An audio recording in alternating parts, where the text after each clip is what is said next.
सेवा देणारे आमचे प्रसाद सोनूने आपल्याला सहभागी झाले उपस्थित सर्व संघटनेचे नेते आणि बांधवांनो, आज आपण या ठिकाणी बुलढाणा जिल्ह्यातल्या वन जमीनदारांना मावशी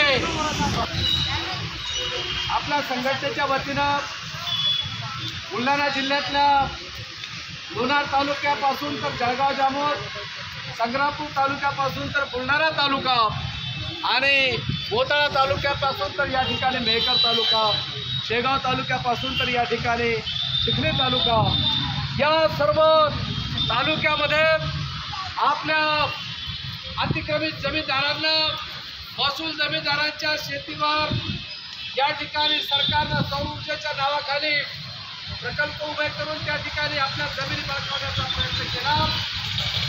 तर काही ठिकाणी वन जमिनी आपल्या ताब्यात घेण्यासाठी बुलढाणा जिल्ह्याच्या जिल्हाधिकारी आणि वनवासी समितीनं आपण ठरवलेल्या आदिवासींच्या जमिनी ताब्यात घेण्याचा सपाटा सुरू केला।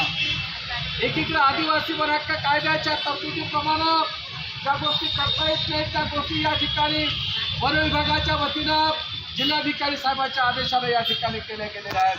अनेकांच्या जमिनी या सरकारच्या वतीनं ताब्यात घेण्याचा सपाटा सुरू करण्यात आलेला आहे।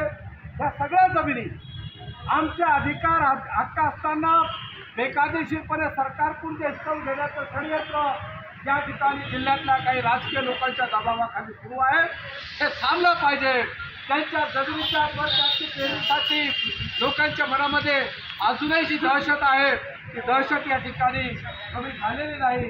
अनेक गावातलं अनेक प्रश्नांच्या बाबतीमध्ये आज तिकीचं सरकार म्हणतं त्यांना घरं द्यायची आहेत, त्यांना जमिनी द्यायच्या आहेत, तर सरकार एकीकडे जमीन देण्याचं बोलतं, दुसरीकडे घरावर बुलडोजर चालवतं। ऐन पावसाळ्याच्या दिवसामध्ये सरकारनं तिथं बुलडोजर चालवून लोकांना बेघर करण्याचं काम केलेलं आहे।